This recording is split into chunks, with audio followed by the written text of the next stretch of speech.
size and physical ability is clear. His ability to move is remarkable for a guy that's his size. I think Drake May is the best quarterback in this class. It's crazy because when you ask around, he has a lot of similarities. But people say through the grapevine, he acts a lot like Josh. Got the snap back to May. He's in the pocket. He wears back. He throws a long ball down the right side. There's some separation. Yeah. Touchdown pass. Yes. Mayday.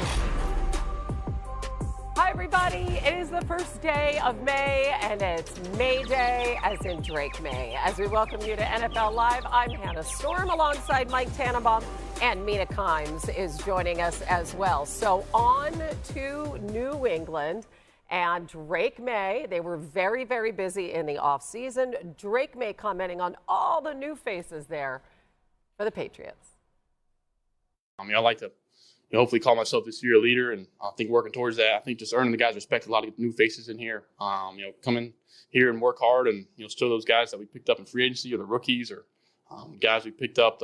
Just kind of my work ethic. I think kind of started from that standpoint. So the coaches, I think we kind of found answers in a lot of different spots that hopefully can plug and play. And I think that's what the point of free agency is. I think get guys to come here and help us win now. And I think add that in with some young talent that we've had in the past couple drafts, and I think hopefully we're heading in the right direction. So I think that's what us guys in there are working towards. I'm working towards kind of getting to know each other, connect. Once you get new staff and new players, you want to show them, hey, it's not relaxed time. I think once I'm going to be the starter, just keep things pushing forward, and whether it's saying more, and whether in walkthrough or little things like that, just kind of build that and not focus too much on it. Just hopefully it comes natural. Well, the Patriots made 11 draft picks this year. Each of their first 4 picks coming on the offensive side of the ball. They take LSU's offensive tackle Will Campbell with the 4th overall pick. And on day 2, they got Drake May, some more weapons, taking Ohio State running back Travion Henderson and Washington State wideout Kyle Williams. So I start with you, Mina Kimes. They also drafted a kicker and a long snapper, which is so much fun. You would think that Bill Belichick was in the building doing that. What did you think of their draft in terms of supporting May?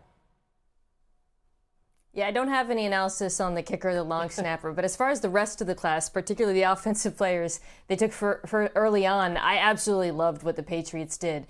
They went into this draft with, I felt, some pretty glaring needs on offense, and they managed to really address those needs without reaching from a value perspective, starting, of course, with Will Campbell, who they envision as the long-term left tackle of the future who can grow with Drake May. But I want to highlight the next 2 picks because I think what both Travion Henderson and Kyle Williams do is they give this offense big play potential. Henderson was a home run hitter as a back, averaged 7 yards per carry, which is the most of any Power 5 back. And Kyle Williams, out of Washington State, averaged the most yards after catch per reception of any Power 5 receiver. I think he adds a speed element to this group that pairs really nicely with Stephon Diggs and Demario Douglas, who can work the short intermediate parts. So, yeah, I just feel like the Patriots knocked this one out of the park. I think it was a really, really great draft class for them. Mina, I totally agree, and you focus more on the skill players. I'll take it up front, and if we think about the offseason as a continuum, it really started in free agency, getting guys like Garrett Bradbury, getting Morgan Moses, and then knowing that they're not going to go into the season with Verdarian Lowe at left tackle, they draft Will Campbell. Drake May got hit way too many times last year.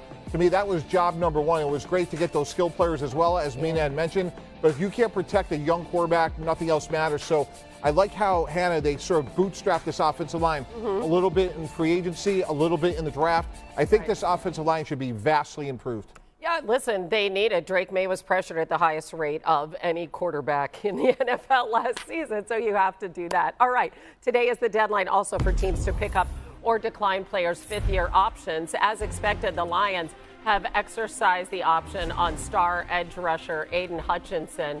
He's coming off that season-ending injury, as you know, but he's going to stay in Detroit, of course, through 2025.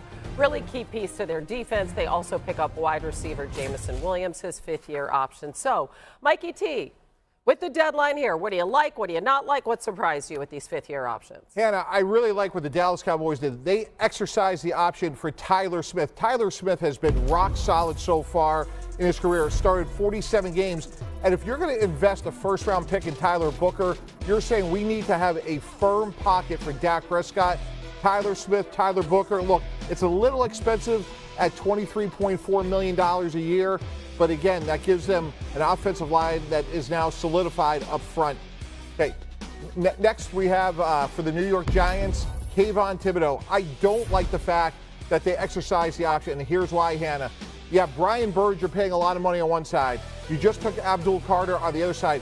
Kayvon Thibodeau has been a beast so far. He's not a bust. He's a solid player, but I'm assuming to get him on the field, they're going to slide him inside. And look, the price isn't overwhelming at $14.1 million a year, but I don't know you want to pay that for a rotational pass rusher. If he was a more conventional defensive end, I think that's okay. And then lastly, the Baltimore Ravens, Tyler Linderbaum. This one candidly surprises me. Tyler Linderbaum has been a really good player for Baltimore. I assume they want to get a deal done. The problem with the system is the centers are bootstrapped with the guards and the tackles, right. And his option would have been roughly about $23 million. So I'm sure Baltimore's going to try to get a deal done. Highest paid center right now is Creed Humphrey at about $18 million a year. So I got to figure that's the reason they didn't exercise. Yeah, I mean, he's one of the best in the NFL, all-pro. So you got to figure this is a technicality at this point, and they'll get it done. All right, we're just getting started on NFL Live. The 49ers. Deion Walker, defensive tackle, Kentucky. Sounds like 2018 all over with you guys. You guys were in 2018 about Josh Allen. You guys wanted Josh Rosen, and now you guys are that we don't have a receiver. You just saw us do it without Stephon Diggs. I do kind of wish they added speed. We like our receivers. We feel strong about our receivers. Tell them how you really feel, Brandon Beane. Where do we need to get better? Defense. We did that. So I get it. You got to have a show, and you got to have something to think about. But about wide receiver is one of the dumbest arguments I've heard. In that one, right? Obviously, that's Brandon Beane on Monday about all the criticism he received for the Bills not drafting a receiver.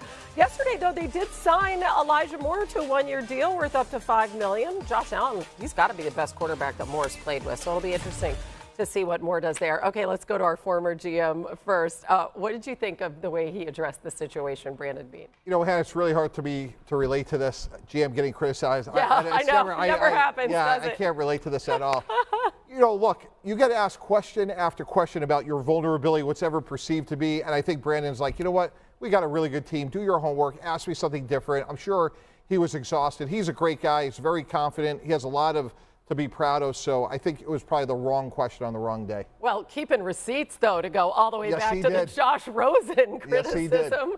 Yes, Mina, we saw you there. It was great that you were featured in that little piece. But they did go defense with their first 5 picks. So, I mean, what's your assessment of that draft in terms of their offense? I think it makes sense that the draft was focused on defense. I'll start there. This offense was second league-wide in DVOA last year. The defense was 11th, which is still really good, obviously, but I do think there was a need to add talent, particularly on